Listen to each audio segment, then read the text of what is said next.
How's it going, guys? My name is Zach with the Movie Castle, and today we're going to be talking about Tales from the Darkside. This is Season 1, Episode 15, and this one's entitled Snip, Snip. This is from February 10th, 1985, and is directed by Terence Cahalan. This episode actually stars Kane, so a pretty big star for Darkside to get. Kane, if you're horror fans, you know her for When a Stranger Calls. Recently on this channel, back around Christmas, I talked about the movie Scrooged. She's one of the ghosts in that, the Ghost of Christmas Yet to Come. And also, Princess Bride, can't forget that. So yeah, Kane, a really big star, great for Darkside to get her. Also starring in this episode, special guest star Bud Cort. So, Kane and Bud Cort will be your leads this time around. The teleplay is by Howard Smith and Tom Allen, based on a story by Howard Smith. And this episode's about a school teacher that never gets his way, so he starts to learn magic. He's using the spirits in the numbers to manipulate the lottery numbers so that he wins the lottery. But he doesn't. He's one number off, and the winning ticket is some random hairdresser. So he has to go down there, find the hairdresser, and destroy the ticket, and in order to make sure that they have to do another drawing, and this time around, he can win. But of course, this is Darkside. It's not going to be that easy, and a strange, out-of-left-field plot element comes in, and it becomes this battle between a, normal hairdresser and a warlock. So, a pretty fun Darkside episode. Overall, this is a really good balance. I heard the pitch, and I thought it would be a heavy comedy episode, and there is some comedy in here, but it doesn't flood it. There's been several episodes that are just straight comedy. This episode has a fair amount, but it also has classic anthology horror elements in here as well, and I find it's a good balance. But man, talk about classic anthology horror. If you wanted to give someone an idea of what classic anthology horror is, this is a pretty good sampling. You get this evil guy who's really arrogant and thinks he's on top of the world, then he gets fooled by someone seemingly innocuous, and then there's a crazy left turn twist in the third act. This is a good sampling of anthology horror. And overall, when I was watching it at first, I had a few gripes like, oh, I would have done it this way, and oh, I would have done it that way. And it's not the absolute best thing ever, but it still is definitely a highlight of the series, And even though I was watching going, I think they should change that, by the end of the episode, I really did like where it went. I thought it was pretty fun, and I'm like, okay, maybe I don't know what I'm talking about. This is cool, I'll take it. So yeah, definitely a fun Tales from the Darkside episode. Not the absolute best thing ever, but I really did like it. And hey, on top of all of that, we have Kane. So yeah, that's all pretty cool. Anyway, let's talk about the plot in a little bit more specifics. I'm not going to be doing any major spoilers, but I do want to say my piece on a few plot points and make sure you guys have a basic understanding as to what the episode's about. We open up with the teacher. He's at home. He's in his dressing gown, surrounded by books, smoking his pipe, drinking his alcohol, and he's anxiously watching the TV. There's a guy on there, and he's about to announce the winning lotto numbers. He calls the school and asks to be transferred to the headmaster, and he goes on a big, long gripe, about how the world never gave him what he wants. He's paid less than the janitor. The kids don't respect him. And he's finally gonna get something from the world. And he chewed out the headmaster, and he says, you don't get it. There's spirits in the numbers, and I've contacted the spirits in the numbers, and I've used them to manipulate the lottery so that all win and all finally come out on top. And I really did like, it's magic, but it's not like the devil or something, we know before. It's the spirits and the numbers, and I found that was really interesting, and I really could have gotten a little more of this.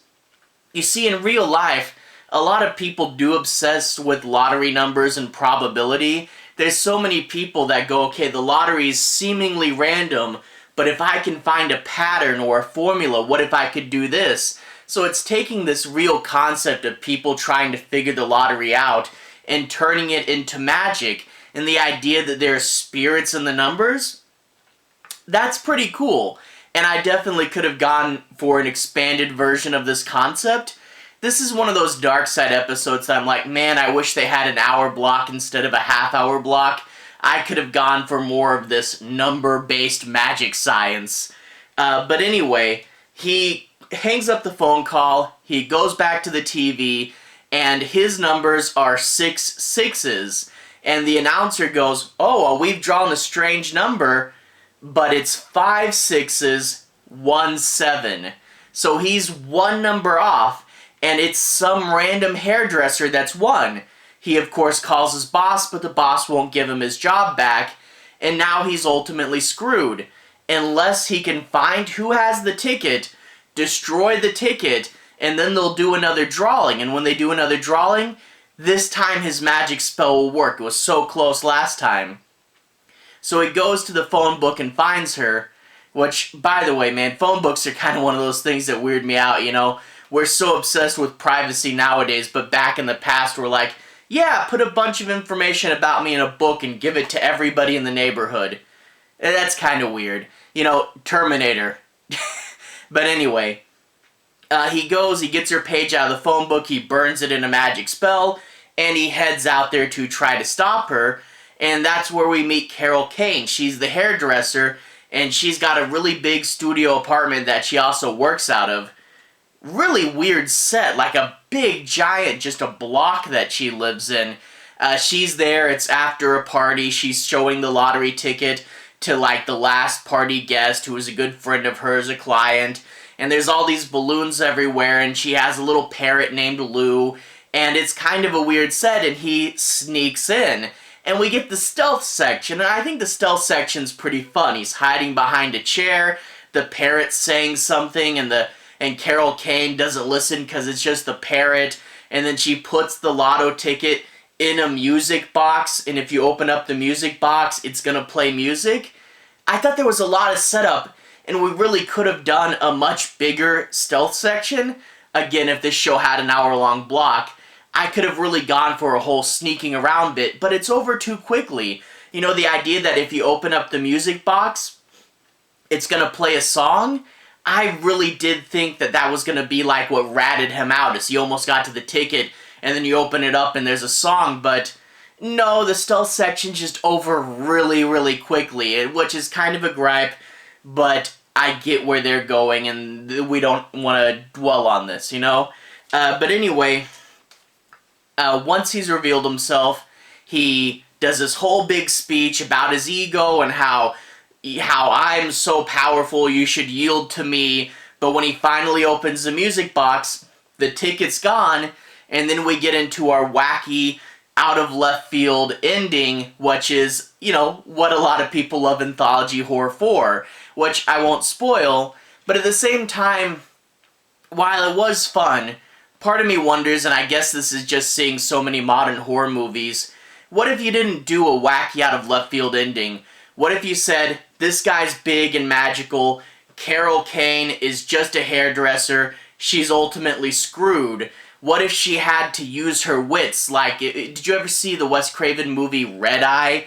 What if it was like a much more Red Eye ending and she had to defeat him using just her wits? Like, I thought that's what this might be from the description, but instead we get a wacky horror ending, which, okay, I do like wacky horror endings, but part of me is like, what if they really, you know, tightened it up and she had to figure out her way out of there? But that's really not the goal of this episode. The goal of this episode is to go wacky and extreme, and by the end of it, I was having fun, so I'll hand them that. And yeah, a good comedy horror that's right there in the middle, where it's not so comedy that it's like, you know, it's just being silly the whole time, but it definitely does have funny moments, and when you do find out what snip snip means, it's pretty cool. So I definitely say, while I would have changed a few things, I get where they were going, and this definitely is a highlight of the season. And Kane, you can't go wrong with that. So I definitely recommend this episode. One of the ones that you do have to check out. Pretty fun. Anyway, to everyone who's watched so far, thank you for watching. To everyone who's liked and subscribed, thank you. You really are helping the channel out. I'll leave a relevant playlist on the bottom. This should be my Tales from the Darkside playlist. I've reviewed all the past episodes there, so episodes 1 through 14. I went ahead and did the Christmas episodes a little early, around December. And I have the IDW comic written by Joe Hill, which was that whole pitch for the CW show that never made it. So I do have more videos there. If you want to see me talking about more Darkside, you can go there. Anyway, have a good day. I'll see you guys again very, very soon. Relevant playlist on the bottom. Have a good day now.